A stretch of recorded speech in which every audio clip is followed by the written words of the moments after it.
என் நேயர் நெஞ்சங்களுக்கு என் அன்பார்ந்த வணக்கங்கள். ஒவ்வொரு கதைக்கும் ஒரு உயிர் இருக்கு. உங்களை சிரிக்க வைக்க, சிந்திக்க வைக்க, அழ வைக்க, ஆற்றுப்படுத்த என உணர்வுகளால் கட்டி வைக்கும் வல்லமை இருக்குங்க. இதுவரை விழி வழி உங்கள் இதயம் தொட்ட கதைகள் இனி தேன் மதுரமாய் உங்கள் செவி வழி உயிர் தொட இணைந்திருங்கள் தமிழ் வெண்பா ஆடியோ நாவல்களுடன். நம்ம சேனல்ல போடுற வீடியோஸ் உங்களுக்கு பிடிச்சிருந்தா லைக் பண்ணுங்க, கமெண்ட் பண்ணுங்க, ஷேர் பண்ணுங்க, முக்கியமா சப்ஸ்கிரைப் பண்ணுங்க. நம்ம சேனல்ல போடுற எல்லா கதைகளுக்குமான நோட்டிபிகேஷன் உங்களுக்கு வேணும்னா மறக்காம பக்கத்துல இருக்கிற பெல் ஐகானை கிளிக் பண்ணிடுங்க. இப்போ நம்ம பார்க்க போற நாவல் எழுத்தாளர் தமிழ் வெண்பா அவர்களின் முதல் நாவலான தென்றலே திரும்பி விடு. வாங்க கதைக்குள்ள போகலாம். பேசும் கதைகளின் குரலாய் நான் மனோசங்கரி.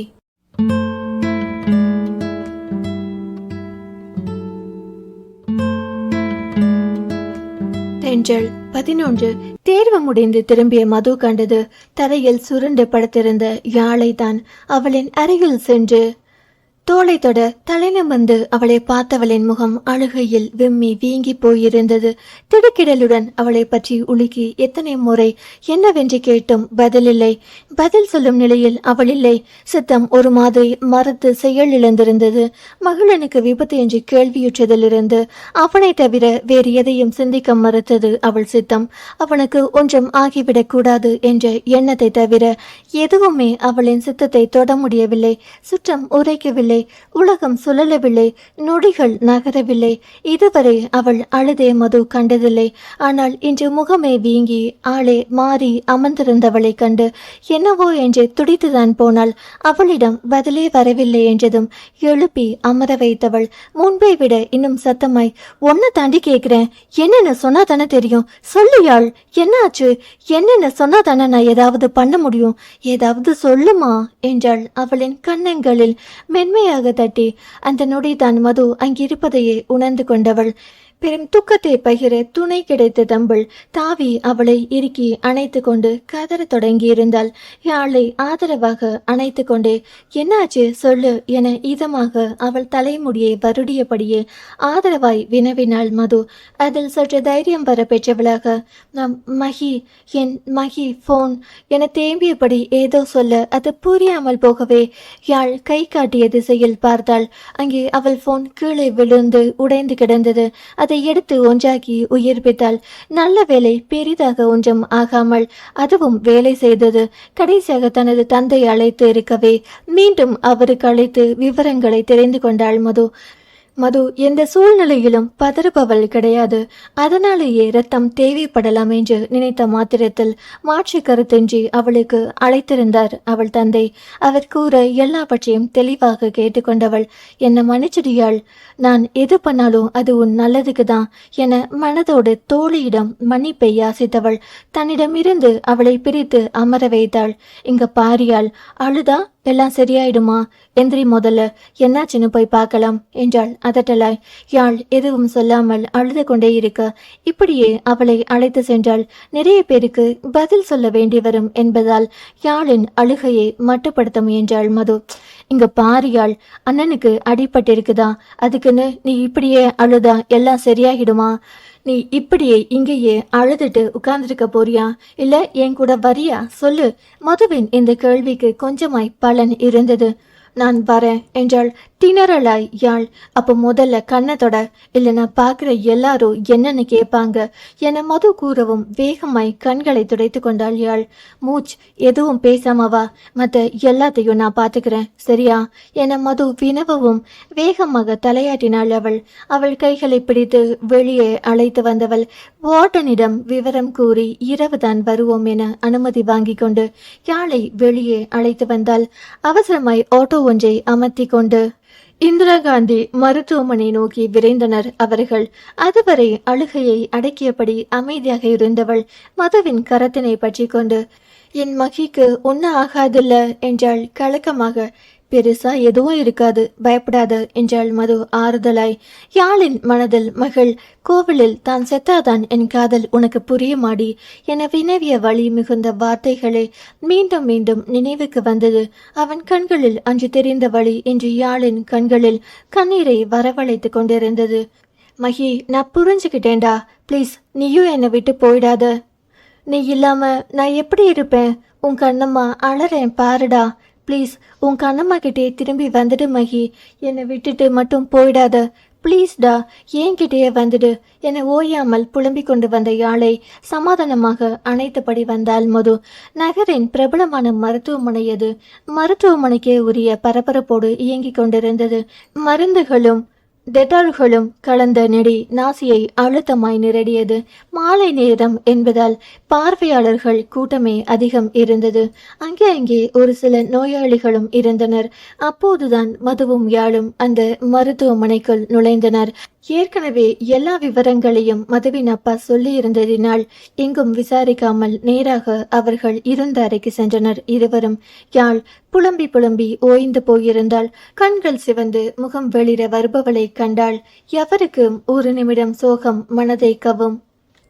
சில மணி நேரங்களில் பல நாள் உண்ணாதவள் போல் தளர்ந்து சோர்ந்து தெரிந்தாள் அவள். அவர்கள் அந்த அறையை அடைய கட்டிலில் படுத்திருந்த வேறு யாருடனோ மகிழன் சிரித்து பேசியபடி இருந்தான். வெளியிருந்து பார்க்கும்போது கட்டிலில் இருப்பவர் யாரென்று தெரியவில்லை. யாராயிருந்தாலும் அதை பற்றிய கவலை யாழுக்கு இல்லை. மகிழனை கண்டவள் கண்களுக்கு வேறு எதுவும் தெரியவில்லை. என் மகிமாவுக்கு எதுவும் இல்லை, நல்லா இருக்கான் என்ற எண்ணமே மனதின் பிரதானமாகி மகிழ்ச்சியை தோற்றுவிக்க அவனின் உருவத்தை ஆழமாக தன்னில் பதித்து கொண்டு நின்றிருந்தாள் அவள். சில நொடிகள் தான் சூரியனை கண்ட பனி போல அவள் கொண்ட அத்தனை துன்பமும் ஓடி ஒளிந்து கொண்டது அவனை கண்ட நொடி பொழுதில்.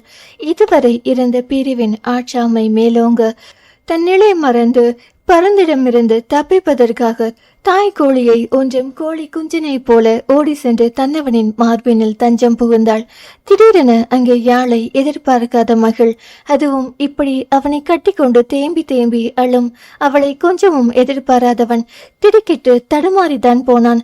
இந்த சில மணி நேரத்தில் தான் அனுபவித்த மொத்த துன்பத்தையும் கண்ணீரில் கரைக்க முயன்றாள் யாழ்.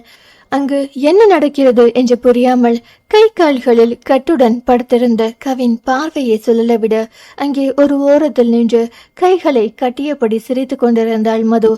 இதெல்லாம் உன் வேலைதானா என்று கண்களாலேயே கவின் வினவ, எனக்கு எதுவும் தெரியாதுப்பா என்ற பொருள் துணைக்க உதடுகளை சுழித்து கையை விரித்தாள் மது. எப்படியோ இருவரும் சேர்ந்தா போதும் என கடவுளுக்கு நன்றி சொன்னார்கள் அவர்கள். யாழின் உடல் நடுங்க பயத்தில் கண்ணீரில் கரைந்தவளின் நிலை உணர்ந்து மேலும் தன்னுடன் சேர்த்து இறுக்கி கொண்டான் மகள். இப்படியே அவர்களின் மௌன நிலை தொடர அதை நாங்களும் இங்கு தாண்டா இருக்கோம் என்று கவினின் குரல் அதை களைத்தது. அதில் தன்னிலை உணர்ந்து மகளிடமிருந்து விலகினாள் யாழ். அதில் கடுப்பானவன், உன்னை யாரு இருக்க சொன்னா, எந்திரிச்சு போய் தொலைய வேண்டியது தானே என்றான் மகள். போற நிலைமையிலையாட நான் இருக்கேன், எனக்கு மட்டும் உங்க ரொமான்ஸை பார்க்கணும்னு ஆசையா என்ன? உன்னை போய் எனக்கு துணைக்கி வச்சுட்டு போனாங்க பாரு, அவங்கள சொல்லணும் என்றான் இம்முறை அதீத சலிப்புடன் கவி. மகளின் அப்பா தெளிவாக கவினுக்கு தான் அடிபட்டிருக்கிறது என்று தான் கூறினார். யாழ் தான் மகளின் நினைவிலேயே இருந்ததால் மதுவின் அண்ணன் என்றதுமே அதை தவறாக புரிந்து கொண்டாள். மது தன் அப்பாவுக்கு மீண்டும் போன் செய்த போதே இதை தெரிந்து கொண்டாள். கவின் இப்போது நன்றாக இருக்கிறான் என்பதையும் சேர்த்து 2 நாட்களாக அவள் துன்பத்தை காண்பவள் என்பதால் அவளின் காதலை அவளுக்கு உணர்த்த பொய் சொல்லி அழைத்து வந்திருந்தாள். பெரியவர்கள் அப்போது தேவையான பொருட்களை எடுக்க மகளை மட்டும் கவிக்கு துணையாக வைத்துவிட்டு சென்றது இவர்களுக்கு சாதகமாக போய்விட்டது. மது சிரிக்க அவளையே முறைத்து கொண்டு நின்றாள் யாழ். அப்போ உனக்கு முன்னாடியே மகிக்குல்ல, கவி அண்ணாவுக்கு தான் அடிபட்டிருக்குன்னு தெரியும் அப்படிதானே என இடுப்பில் கை வைத்து அவளை முறைத்தபடியே கேட்டாள் யாழ். தெரியுமே, அது மட்டும் இல்ல, இவன் உன்னை பார்த்ததுல இருந்து லிட்டரா வழிறது. காலேஜ் வந்து உன்கிட்ட லவ்வ சொன்னது, நீ கோவில்ல நோ சொன்னது, அப்புறம் 2 நாளா உலகமே அழிஞ்சு போன மாதிரி மூஞ்ச தூக்கி வச்சிருந்தது எல்லாமே தெரியுமே என கன்சிமிட்டி சிரித்தாள் மது. அப்படியா என வாய்ப்பிழந்தவளிடம், கண்ணம்மா நீதான் டியூப்லைட்னா என் தங்கச்சியையும் அப்படியே நினைச்சிட்டியா? அவ நாளே கண்டுபிடிச்சிட்டா என மகிழ் யாழுக்காலை வார. அது மட்டுமா, நீ அவன் கூட பேசலனதும் டெய்லி போன்ல உன் குரலை கேட்க வச்சது, அப்புறம் எப்ப என்ன பண்றேன்னு கரெக்ட் அப்டேட் கொடுத்தது எல்லாம் அம்மையார் தான். பின்ன எப்படி நீ தனியா இருக்கும் போது மட்டும் கரெக்டா சார் வந்தாராம் என தன் பங்கைக்கு மகளையும் மதுவையும் கவின் போட்டு கொடுத்தான். அவர்கள் இருவரையும் யாழ் முறைத்து கொண்டிருக்க அதை பொருட்படுத்தாமல் அவள் தோள்களில் கையை போட்டு தன்னோடு சேர்த்து அணைத்து கொண்டவன், வா உன்கிட்ட கொஞ்சம் தனியா பேசணும் என்றபடியே வாயில் நோக்கி நடந்தான். டேய் அண்ணா, ஆள் செட்டான உடனே உடன்பிறப்ப கலட்டி விட்டுட்டு போற பாத்தியா? இதெல்லாம் கொஞ்சம் கூட நல்லதுக்கே இல்ல பாத்துக்கோ என்றால் முறைப்பாய். உடன்பிறப்ப மட்டுமா, உயிர் நண்பனையும் தான் கலட்டி விட்டுட்டு போறா மது, அதுவும் உயிருக்கு ஆபத்தான இந்த நிலைமையில என வராத கண்ணீரை துடைத்து கொண்டான் கவி. தன் கண்ணம்மா உடன் இருக்கையில் இவர்கள் பேசுவதையெல்லாம் அவன் ஏன் காதல் வாங்க போகிறான்? நிற்காமல் கூட அவன் பாட்டுக்கு அவளை அழைத்து கொண்டு போய்விட்டான். தனிமையான இடத்திற்கு அவளை அழைத்து வந்தவன், இப்ப சொல்லு, உனக்கு என்ன பிரச்சனை? என்கிட்ட என்ன சொல்லணும்? எதுக்காக என்னை விட்டு விலகி போன என்றான் நிதானமாய். அவள் அவனிடம் இதை பற்றி பேச வேண்டும் என்று நினைத்திருக்க எப்படி அவனை அவள் சொல்லாமல் அதை கண்டு கொண்டான் என ஆச்சரியமாக அவள் விளைவிரித்து அவனை பார்க்க, மாமாவை பொறுமையா கூட சைட் அடிச்சுக்கலாம், முதல்ல என்னன்னு சொல்லு கண்ணம்மா என கன்சமிட்டு கேட்டான் அந்த காதல் கள்வன். என்ன பத்தி நீங்க முழுசா தெரிஞ்சுக்கிட்டு அப்புறமும் என்ன பிடிச்சிருக்கா சொல்லுங்க என்றாள் தயக்கமாய் அவள். நான் உன்னதான் லவ் பண்றேன், உன் கடந்த காலத்தை இல்ல, அதை பத்தி எனக்கு கவலையும் இல்ல, அதனால நீ சொல்லித்தான் ஆகணும்னு எந்த அவசியமும் இல்ல, சொன்னாதான் உனக்கு நிம்மதினா தாராளமா சொல்லலாம் என்றான் அமைதியாய் அவன்.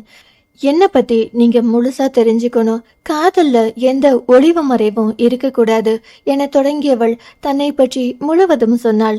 அதை கேட்டு கலகலவென சிரித்தவன், அவ்வளவுதானா? நான் கூட உங்க ஊர்ல மதுரை வீரன் கணக்கா முறுக்கு மீச வச்சுட்டு எந்நேரமும் வீச்சருவாவோட சுத்துற ஒரு முறப்பையன் இருக்கான், நான் மட்டும் உன்னை பொண்ணு கேட்டு வந்தா என்னை துரத்தி வெட்டுவான்னு நீ சொல்லுவியோன்னு பயந்தே போயிட்டேன் கண்ணம்மா என மீண்டும் விட்டு சிரிப்பை தொடர்ந்தான் அவன். அதில் கடுப்பாகி அவனை அடிக்க வந்தவளிடம் சில அடிகளை வாங்கி கொண்டவன் அவளை தடுத்து தன்னோடு இறுக அணைத்து கொண்டான். சில நிமிடம் இந்த மோன நிலை அப்படியே தொடர அவள் காதருகே மிக மெல்லிய கரகரத்த குரலில், ப்ளீஸ் கண்ணம்மா, என்னை ரொம்ப தவிக்க விட்டுட்ட நீ, இனிமே விளையாட்ட கூட என்னை விலக்கி வச்சிடாத, அதை என்னால தாங்கிக்கவே முடியாது என்றவனின் குரல் முற்றிலும் உடைந்திருந்தது. அவனின் முகம் நிமிர்த்தி நெற்றியில் தன் இதழ்களை அழுத்தமாய் பதித்தான். கண்கள் கலங்க சரி என்பது போல தலையாட்டியவள் அவனின் மார்பில் முகம் புதைத்து இன்னும் அவனை இறுக அணைத்து கொண்டாள்.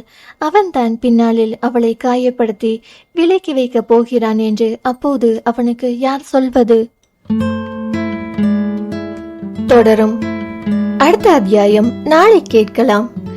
கதையை தொடர்ந்து கேட்கணும்னா சேனலை சப்ஸ்கிரைப் பண்ணுங்க. நன்றி.